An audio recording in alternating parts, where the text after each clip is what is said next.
Everyone loved Nze Cosmos's Christmas gifts, until the year the gifts stopped and the truth came out screaming.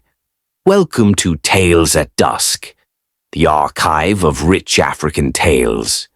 December in Nigeria is always full of life. Harmattan dust floats in the air, bus parks are chaotic, and families rush to travel back to their villages. Everyone wants to be home for Christmas. But in Owele, the excitement is different.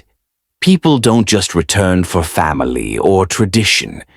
They come home for the gifts. For as long as anyone can remember, December in Owele belongs to one man, Nze Cosmos, the village's mysterious billionaire. Nobody knows how he made his money.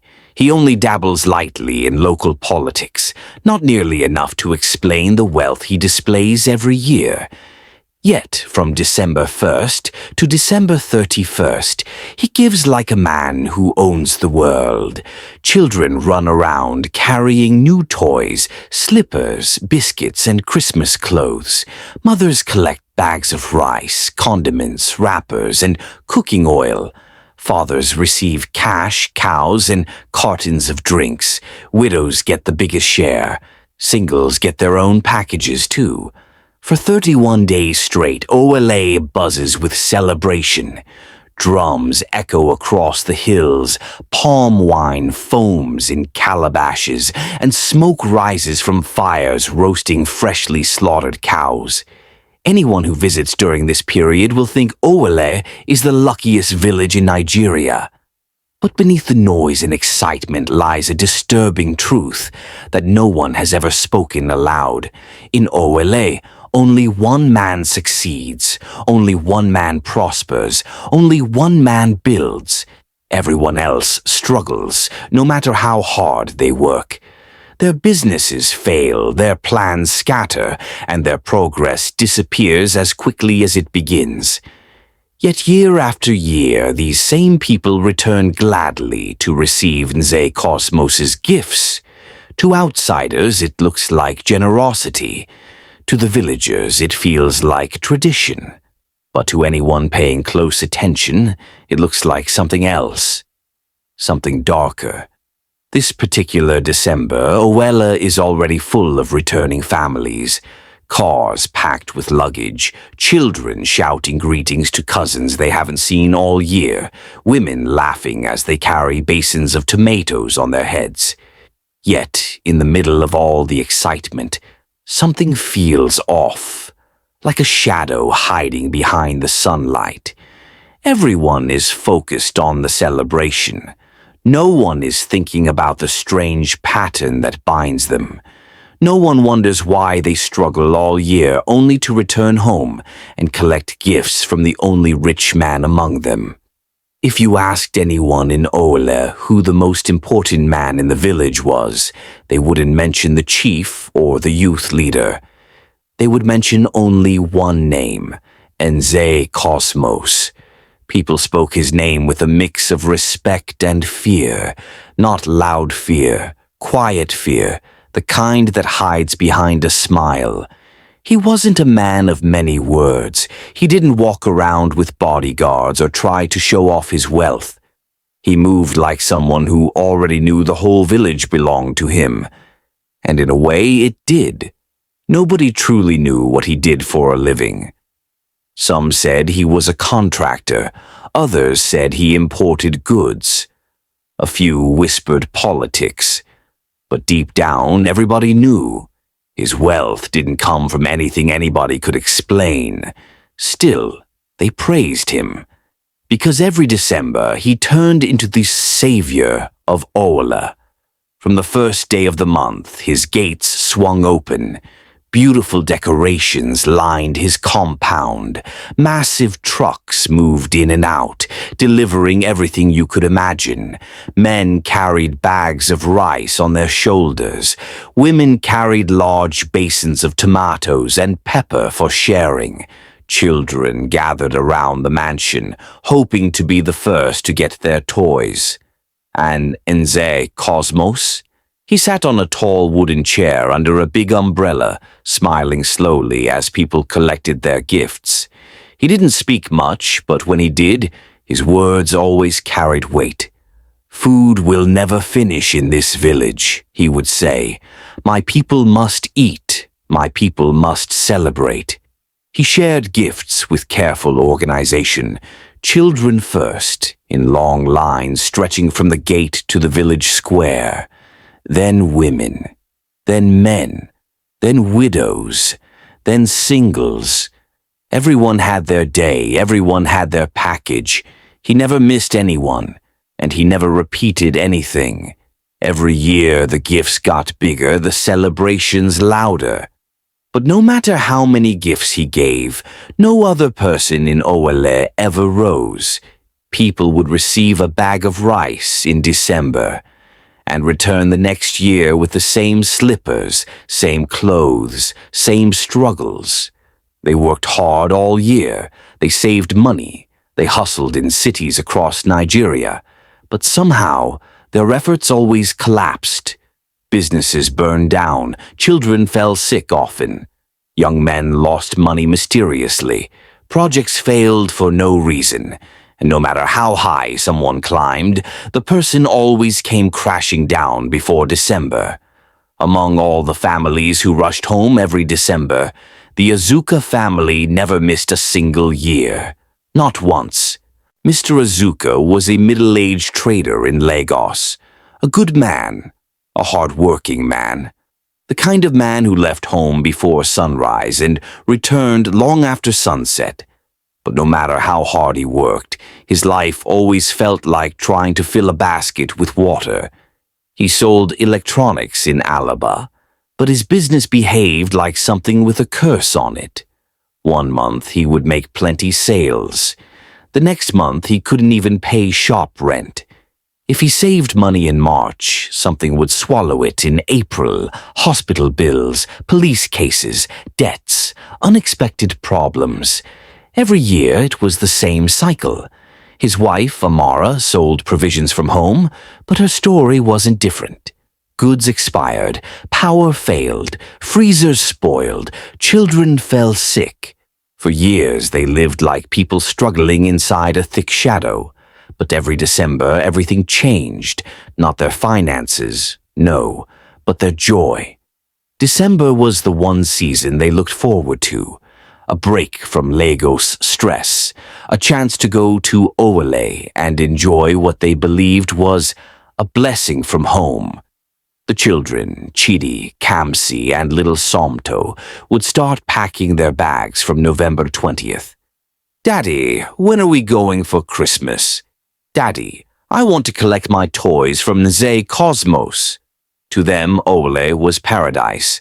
To their parents, Owele was hope. And the biggest part of that hope came from Nze Cosmos's gifts. Every year, the Azuka family returned to Lagos with 2 or 3 bags of rice, condiments, a small cowshare, cash envelopes, sometimes new clothing. It felt like a blessing. It felt like God's own hand. It felt like proof that their village still remembered them. But what they didn't know was that each bag of rice carried something invisible. Each cow meat came with a spiritual exchange. Each cash envelope took something from their future. They didn't know they were carrying home cursed gifts. After each Christmas, life would strike even harder. Their shop would get burgled. Their children would fall sick one after the other. Their generator would spoil. Police would come knocking because their neighbor had mistakenly used their address for something. Money they kept for rent would disappear into one emergency or the other. By mid-year, they would be exhausted and broke. But then December would near again. Their hope would return again, and they would plan another trip to Owele again. This was their pattern for 12 straight years. But this particular year, though, something was different. From January to October, nothing good entered the Azuka household. The shop almost closed down. The eldest child missed school for 2 weeks because of hospital visits. The family grew tired to their bones. When November came, they could barely afford transport home. But they told themselves, even if we suffer all year, December cannot pass us by. We must go home. We must collect our gifts. They believed December was their breakthrough. They didn't know December was their chain. December finally arrived, and as expected, the Azuka family was ready. Their bags were packed. Their children were bubbling with excitement. Even Amara had already written a small list of items she wanted to collect from Nze Cosmos compound. But life had one last twist waiting for them. 3 days before their planned travel date, a man that Mr. Azuka owed money suddenly showed up with police officers. The debt wasn't even huge, something he could have settled if business had been better. But the man came with anger in his eyes, as if something pushed him to act at that exact moment. Before anyone understood what was happening, the officers put handcuffs on Mr. Azuka and drove him to the station. Amara ran after them, crying. "What did he do? At least let him talk." "Madam, calm down. Tell him to bring the money." "Which money? It's year-end. Everybody knows business has been dull." But their words fell on deaf ears. The man who reported him insisted, no bail, no release, until he pays everything. And that was how their December plans scattered like wind-blown ashes, while Christmas songs filled every street in Lagos, while families loaded their cars and buses heading home, while Owele villagers were already singing and dancing around bonfires. The Azuka family was locked indoors, sad, frustrated, helpless. Mr. Azuka spent days in the station. His children kept asking, "Mummy, are we still traveling?" Amara would force a smile she didn't feel. "Let's pray God will make a way." But deep inside her, she already knew this Christmas wasn't happening. Even when the man finally agreed to release her husband on the 28th of December, it was too late. The Harmattan roads were too dusty. Transport fares had tripled. Their small savings had gone into settling the case. They had no energy, no strength, no mood. For the first time in more than a decade, they stayed in Lagos for Christmas. On Christmas Day, while children in Owele ran to Nze Cosmos's mansion to collect toys, the Azuka children sat quietly at home, while women in Owele collected bags of rice and wrappers. Amara boiled small noodles and added 2 eggs to make it feel special, while men in Owele slaughtered cows and drank palm wine. Mr. Azuka sat outside, staring at the sky, wondering why December always punished him. They didn't know this was not punishment. It was freedom, disguised as disappointment. It was the first Christmas in years when they didn't receive a single item from Nze Cosmos. The first December when their hands were empty. The first time the invisible chain did not have the chance to tighten around their destinies. Back in Owele, the festival went on as usual. Music blasted, gifts flowed, families rejoiced, and Nze Cosmos's mansion shone even brighter. But one family, the Azuka family, did not appear at his gate. And somewhere in the spiritual shadows wrapped around that mansion, something shifted, something small but powerful. A destiny that was usually collected every December was missing from the list, and the universe took note. The new year started quietly for the Azuka family. January 1st came with no fireworks, no celebration, and no leftover Christmas food. Just silence. They had spent Christmas indoors, sad and embarrassed, but alive and together. On the 2nd of January, Mr. Izuke woke up early as usual. He wasn't expecting anything special. He simply wanted to try his luck at the shop again, but something felt different that morning. He couldn't explain it, but the air around him felt lighter. The heaviness that usually sat on his chest every January wasn't there. His wife noticed it too. "Are you feeling okay?" she asked, watching him eat breakfast without pushing the food around like he normally did. "I'm fine," he said. "Strangely fine." She nodded, though she didn't understand it herself. When he reached his shop that day, something happened that never happened before. Customers came early. They came in numbers. Even people who had promised to come back next week suddenly appeared, buying things they had delayed for months. One of his biggest customers walked in that afternoon and bought almost half of his remaining stock. Paid in cash, no stories, no bargaining. By closing time, he had made more money in one day than he usually made in 2 weeks. He went home quietly, confused but grateful. The next day, the same thing happened, and the next, and the next. By the second week of January, he had restocked completely. By the third week, he paid off 2 old debts. By the end of the month, he had savings. Real savings. His wife noticed the difference too. Her small provision shop suddenly picked up. Customers came steadily. Her deep freezer stopped spoiling. The power companies stopped giving her crazy bills. Her goods stopped expiring. Even the children noticed something had changed. For the first time in years, no one fell sick. No one complained of headache or stomach pain. No one missed school. No one brought incident letters from school. The house felt peaceful. One evening in February, as the family sat together eating dinner, Amara looked at her husband and whispered, "Have you noticed anything?" He nodded slowly. "Everything is going well, too well." She dropped her spoon. "Do you think maybe this is because we didn't travel this year?" The moment she said it, the room went silent. Mr. Azuka thought about it. Really thought about it. Every December they traveled home. Every December they received gifts from Nze Cosmos. Every January their life crashed again. But this January was different.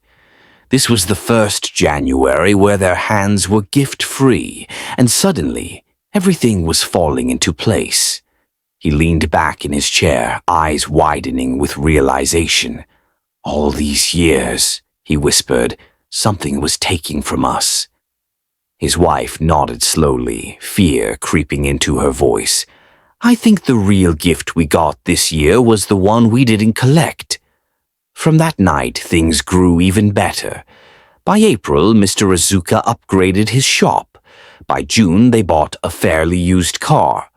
By August, they moved into a slightly bigger apartment. The children's school fees were paid without stress. It was as if a thick, invisible shadow had finally lifted off their heads. One evening in late September, after balancing his accounts, Mr. Azuka sat alone in his shop and whispered a truth he finally understood. All the gifts we collected from Nze Cosmos, they were never gifts. They were chains. And without even knowing it, the Azuka family had just broken theirs. By October, the Azuka family had become almost unrecognizable compared to the struggling household they once were. Their shop was booming, their bills were paid on time, their home was peaceful, their children were healthy. Even their neighbors noticed. "Mr. Azuka, you're looking fresher these days," someone would say. "Amara, your shop is always full of customers now," another neighbor would comment. The couple would smile politely, but deep down they knew something had shifted in their lives, something spiritual, something they couldn't deny anymore. One Saturday morning, as they cleaned the house together, Amara said quietly, "This December, Are we going home?" Her husband paused. He wiped sweat from his forehead and looked at her. "Yes," he said. "We will go home." She nodded. "And the gifts?" "We won't collect anything," he replied firmly. "Not even a bottle of water." They both understood why. They didn't need any prophet to explain it. They didn't need any elder to interpret it. Their prosperity this year didn't come from hustling harder. It didn't come from prayers alone. It came from breaking a pattern, the pattern of receiving gifts that were never gifts. As December drew close, the Azuka household didn't feel the usual excitement. There was no rush to buy bags, no shouting children, no dancing. Instead, there was quiet strength, like a family preparing for something important. On December 20th, they finally traveled to Owele. This time, they drove in their own car. Not public transport, not with borrowed money, not with fear. When they entered the village, people stared. Is this not Mr. Azuka, the one struggling every year? See him car, something changed, oh. Even the children looked fresher, happier. As they drove past the village square, they saw the usual December celebration. Music, dancing, firewood smoke, palm wine, children playing. But the biggest sight was Nze Cosmos's mansion, glowing on the hill, bright and proud as always. That afternoon, many villagers visited the Azuka family house to greet them. "What is your secret? How did God do it for you?" "You are looking blessed this year, oh," some whispered quietly, flipping their eyes toward the mansion on the hill. Then, someone asked the question everyone was thinking. "Will you go for Nze Cosmos' gift this year?" Mr. Azuka smiled calmly. "No," he said, "my family doesn't need it." The entire sitting room went silent. Some villagers gasped, some exchanged looks, some whispered. Ignoring Nze Cosmos in December was like refusing food from a king. It was unheard of, unimaginable. Some even tried to warn him gently. "My brother, don't offend him, oh. You know he is our helper." Mr. Azuka nodded politely but said nothing more. The decision was final. For the first time in 13 years, the Azuka family stayed home on the day their group was supposed to collect gifts. They cooked their own food. They shared jokes. They sang Christmas songs. No bags of rice, no cows, no envelopes, no blessings disguised as curses. And for the first time, their December felt peaceful, pure, untainted. Nze Cosmos noticed, of course. From his balcony he watched. He knew the Azukas were not present. He felt it deep in his spirit. A portion is missing this year, but the rituals continued. The gifts moved. The year rolled on. When the Azukas went back to Lagos, their lives climbed even higher. More customers, more peace, more open doors. Meanwhile, in that same year, the rest of Owele continued their usual suffering. Businesses that looked promising in January began to collapse by March. Hospital visits increased. Arguments, police cases, unexplained disappointments returned like they had a permanent address. The difference became too loud to ignore. One village, same gifts, same December. Yet one family was breaking through while everyone else remained stuck. By mid-year, people started asking questions more boldly. Anytime Mr. Azuka visited Owele for a burial, wedding, or meeting, he was surrounded. "Brother, tell us the truth. What changed? You used to struggle like us. Now look at you. What prayer did you pray?" He didn't hide it. With calm voice and clear eyes, he would say, "The year we missed Nze Cosmos's gift, that was the year our life opened. Since then, we have not collected anything from him. What we thought was help was actually a chain." Some people shivered when he spoke. Some brushed it off. Some went home and cried quietly. His words spread from mouth to mouth, house to house, not as gossip, but as warning. By the time the next December approached, Owele was no longer blind. Pain had become their teacher. Families began to talk in low tones at night. "This year, will we go?" "My husband, let us leave it. We nearly died after last Christmas. If Azuka can survive without it, why can't we?" Slowly, a decision formed, not from one person, but from many hearts at the same time. This December, we will not collect. When the new December finally arrived, Nze Cosmos opened his gates as usual, but his compound was strangely thin. Less people, less noise, less excitement. He tried to smile it away, but unease pricked his chest. If the people would not come in their usual numbers, he told himself, then he would take the gifts to them. "Prepare everything," he ordered his boys. "Tonight we go from house to house." Night fell over Owele with an unusual stillness. No music, no laughter, no drumming from the village square. Only silence, thick and heavy, like the whole village was holding its breath. Nze Cosmos's boys moved from house to house, knocking politely. "Good evening. Nze Cosmos sent your Christmas package." But every door remained shut. Some villagers pretended to be asleep. Some whispered prayers behind locked windows. Some simply stood still and waited for the knocking to pass.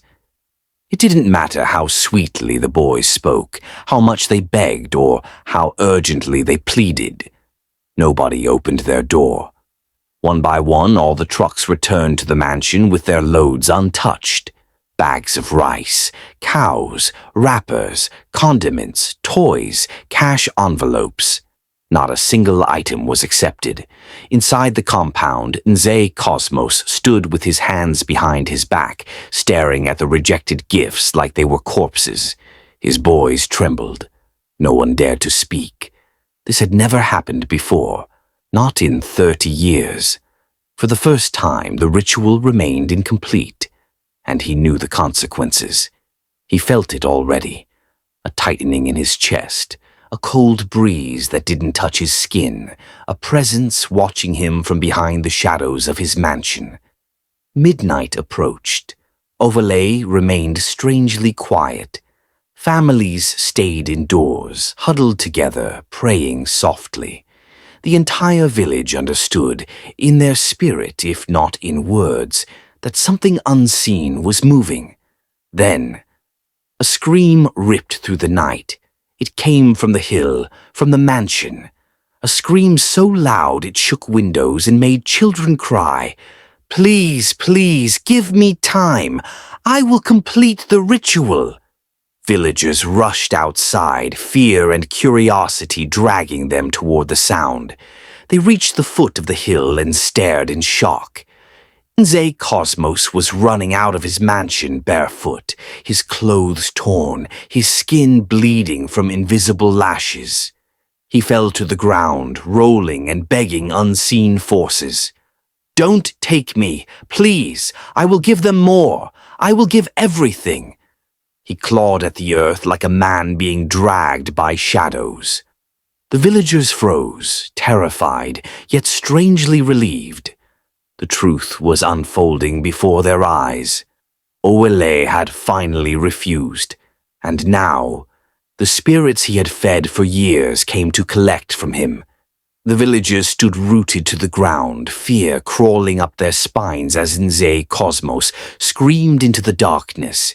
He rolled on the dusty earth like a child in pain, grabbing at things no one else could see. "Please, I beg you, give me time. I will complete the ritual." His voice cracked, raw with terror. Elders, men, women, even children gathered around him, none daring to step too close. The bright mansion behind him flickered like its lights were fighting for survival. Something heavy, something spiritual, pressed against the night air.